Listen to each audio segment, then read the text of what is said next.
votre part de responsabilité dans ce que vous êtes en train de vivre? Voilà, c'est le thème du jour, la responsabilité. Donc un thème qui me tient à cœur puisque je dirais que c'est le point de départ du changement. Voilà, tant qu'on ne prend pas les responsabilités de ce qui nous arrive dans nos vies, tant qu'on dit que c'est la faute de l'autre, c'est la faute du voisin, c'est la faute du patron, des enfants, etc. Tant qu'on dit ça, on est dans une posture de victime et là, on ne peut pas avancer. Voilà, donc tant qu'on ne prend pas ses responsabilités dans ce qui nous arrive, on est bloqué. Voilà, donc moi je vous invite à peut-être réfléchir à une situation dans laquelle vous êtes bloqué, peut-être voir ce qui va vous permettre en fait de voir où vous ne prenez pas vos responsabilités. C'est souvent dans les situations où on va se plaindre. Voilà, on se plaint auprès de nos amis, on se plaint auprès des collègues que telle situation n'avance pas, qu'avec notre ado ça ne va pas, qu'avec notre mari il y a des choses qui ne vont pas. Et du coup, c'est de se poser la question, quelle est ma part de responsabilité dans cette situation? Qu'est-ce que je dis? Qu'est-ce que je fais? Comment est-ce que je pense? Quel est mon état d'esprit quand j'arrive auprès de ces personnes? Voilà, qu'est-ce que je mets en place pour arriver à ce résultat? Voilà, parce qu'on est des créateurs, c'est nous qui créons nos vies, donc on est 100% responsable. Voilà, tant qu'on ne prend pas notre responsabilité, tant qu'on continue à se plaindre, on est dans une posture de victime. Et la victime, elle perd son pouvoir. Voilà, elle n'a pas la possibilité de changer. Elle, ce qu'elle fait, la victime, elle se plaint, elle reste bloquée, elle n'avance pas. Donc voilà, ça peut être sympa d'être dans un rôle de victime. Enfin, l'avantage qu'il y a, c'est simplement que voilà, il y a des gens qui viennent à nous, on peut se plaindre, on se fait un petit peu chuter, coucouner, mais ça n'existe qu'un temps. Après, les gens qui sont autour de nous en ont marre de nous entendre nous plaindre. Donc du coup, après, voilà, on a moins de monde autour de nous et on s'étonne que les amis s'éloignent. Donc là, il est temps de réagir et de prendre en main sa vie, de reprendre son pouvoir et de peut-être passer à l'action, peut-être penser différemment pour pouvoir avoir une nouvelle réalité.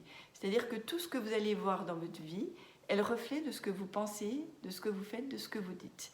Donc voilà, essayez d'observer un petit peu voilà, dans vos vies, dans quelle situation c'est bloqué, c'est un petit peu crispé, et voir un petit peu voilà, qu'est-ce que vous pourriez faire, quelle est la première action que vous pourriez faire, ou alors peut-être changer d'état d'esprit ou voilà, quelque chose qui pourrait modifier la situation. Par exemple, je ne sais pas si le soir quand vous arrivez, voilà, régulièrement votre ado il vous énerve, voilà, il n'a pas rangé ses chaussures, ses chaussettes, ou il y en a partout.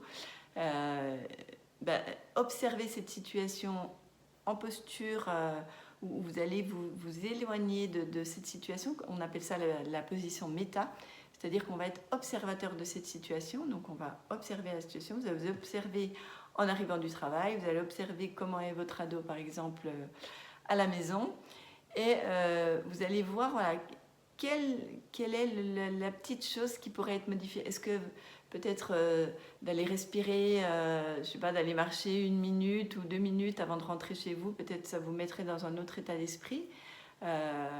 Est-ce que la façon de vous exprimer, les premiers mots que vous allez échanger avec vos ados, voilà, quels sont-ils? Est-ce que c'est des reproches? Est-ce que c'est quelque chose d'amical? Est-ce que voilà, observez comment cette situation se passe pour pouvoir voir en fait concrètement ce qui ne va pas. Quelle est votre part de responsabilité dans cette situation? Voilà, votre ado dans cette situation-là peut avoir sa part de responsabilité, mais vous, quelle est votre part de responsabilité?